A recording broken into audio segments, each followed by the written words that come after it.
Hello, I'm Molly Merriman, an associate professor in the School of Peace and Conflict Studies at Kent State University, and the research director for Queer Britain, the United Kingdom's LGBTQ history museum. For Queer Britain, I've been very actively involved in gathering video based oral histories, or life stories, as we also like to call them. One of the values in collecting oral histories is to get in-depth understandings of the lives of everyday people, people like you and me.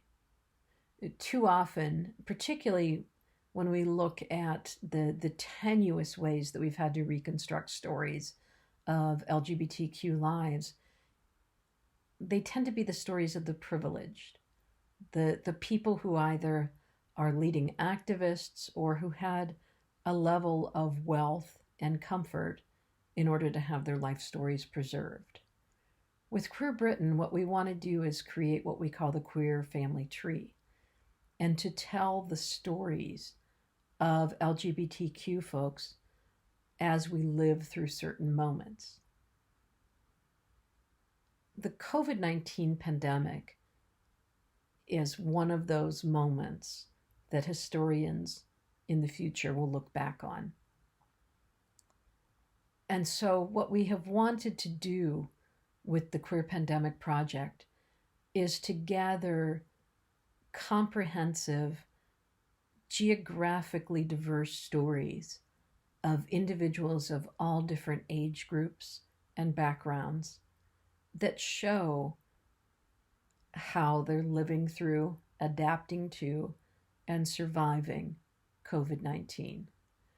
We are interested in this project at looking at not only these individuals' life stories, but reflections on what the pandemic has meant to them. How has it impacted their jobs, their relationships, their sense of community?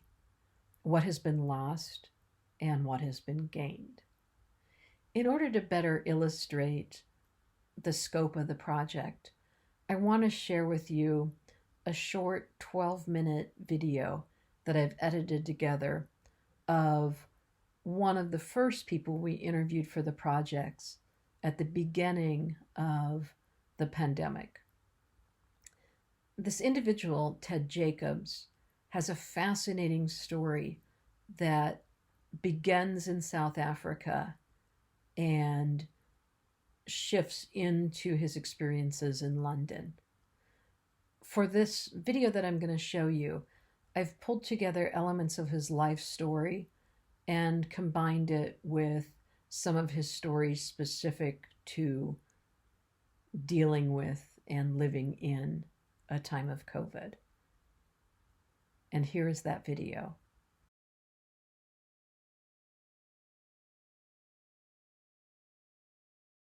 I trained as a doctor in Cape Town at the university, and as soon as I qualified and was able to get away, I came to London. In those days, of course, Cape Town has is very anglicised since the British took it over, and we could arrive in Britain in those days without any visa, just showing the passport. And I already had known a lot of things about London and wanted to go there, but mainly to get away from my family. And of course, the apartheid system, which was very discriminatory.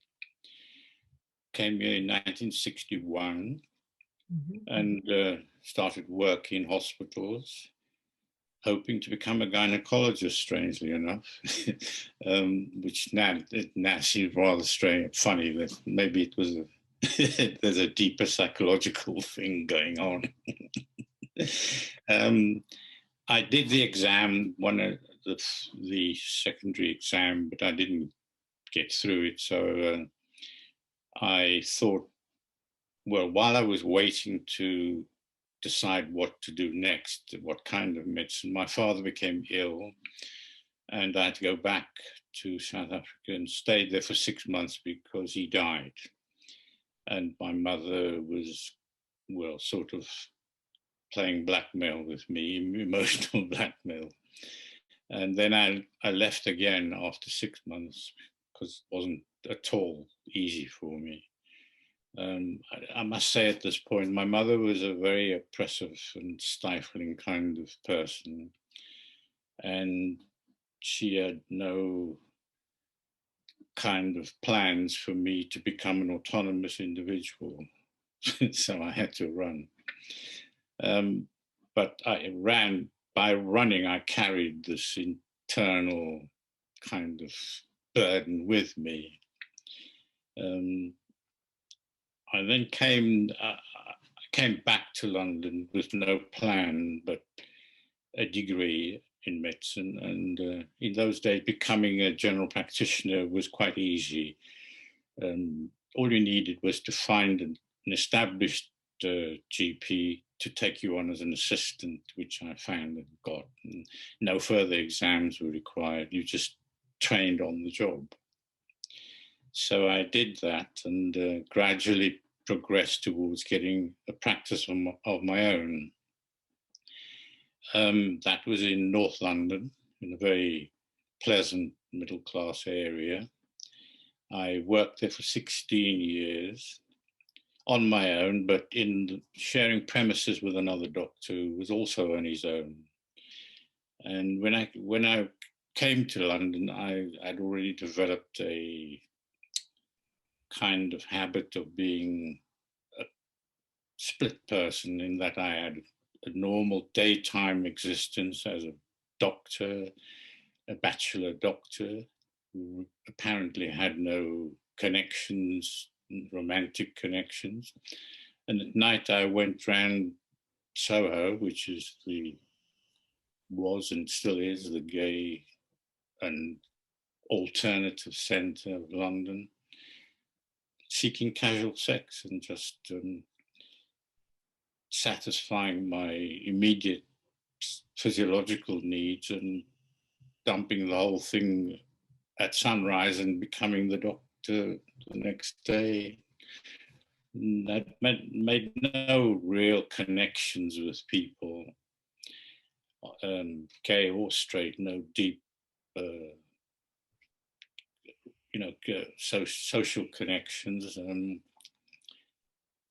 I was afraid, and this, to be honest, suited me. This kind of existence where I could be quite, indulge in risky behavior, which was thrilling. And of course, sometimes things went wrong, but I was lucky and nothing serious happened. And then when, for instance, the AIDS epidemic came, I took precautions, and because I'm a doctor, but I didn't want to engage in any way with this calamity because somehow it didn't concern me. It was the others, the ones who lived as gay people. I mean, it's wrong now, but at the time it didn't seem wrong. I counted myself lucky, but carried on unthinkingly and unfeelingly, more to the point. And I did know of people who died, and I just shrugged it off that they were unfortunate.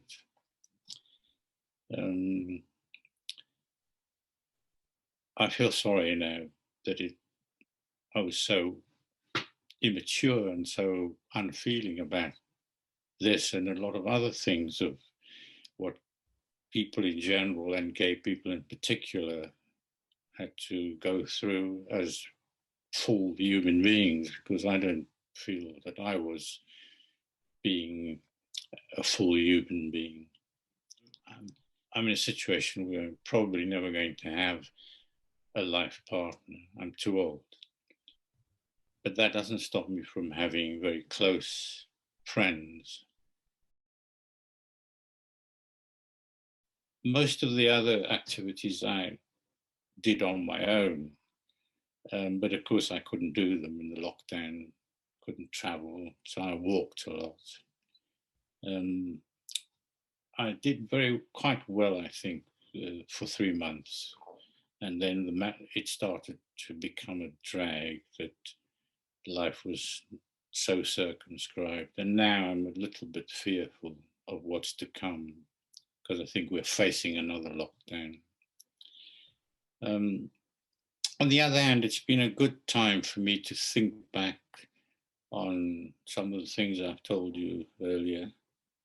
Um, it has of course, made me feel unhappy. I'm prone to depression, so I've become depressed. Um, I've I've got a psychiatrist, and I've spoken to them, and I have medication. So I think I've managed very well, but there were some times when it's at night when one is asleep and you wake at 2, 3 in the morning. The subconscious is in charge, and all the kind of thoughts that one doesn't really need, that one can't get rid of. But I have that under control now, so I feel quite happy. But I don't like the idea of another 3 months of, especially now that it's winter. In January, for instance, we will have dusk coming at 3:30 in the afternoon, which I don't like at all. Um, so, and then having to stay indoors as well, or not be able to go. I mean, a great pleasure for me anyway of living in London is to like going on the tube and seeing people and thinking, well, just who are they? What are they like? And walking in the streets of London, there are so many things to see and feel as a. There's a term that I've forgotten where I got it from, flaneur, which is the wandering the city. It's I think it's one of the French writers. One getting yourself lost, but not totally lost. So you just wander around and see what the situation develops as, without actually contacting anybody except by through seeing them, or but not speaking. And London is ideal for that. I really like the idea, but with this situation, that's not possible. Um, it's too risky with going into large groups of people. The best things I can do is go into parks, but that's not quite the same as wandering the streets of London. Opening Doors always ran a befriending service whereby usually a housebound gay person would be visited by somebody else, a volunteer, and of course often younger than the person involved. So that has been up, I think, for many years. But when COVID started, of course that had to stop. So they converted it to telefriending. And they sort of went around at random and offered the service to, including to me. And I said, no, I don't particularly. But then they said, oh, just try it. And I did. And it was wonderful because the guy I was allocated is 31 years old and a lawyer and very chatty and so on. And I mean, we still talk once a week now. So I have a very close experience of something that they put on for the coronavirus lockdown. And of course, there are lots of other people. I don't know, I think the couple of thousand that they perhaps have. There's a large number um, in response to the pandemic, which I mean, I didn't want, but I'm really glad I did get it. Because I'm sure there's much more life left for me, and for it's not unusual now for people to get to 100. I don't know what it's like, but I'm really very happy about where I'm at now. Um, and I can look back and joining something like what we're doing now, you and I, is really quite wonderful because now I can look back and look at all the bad times and the risks I ran and how I failed to develop. And now, even at this ripe old age, I am now in a place of happiness and achievement and accomplishment. I feel I've done something. My life wasn't meaningless, and it's not over.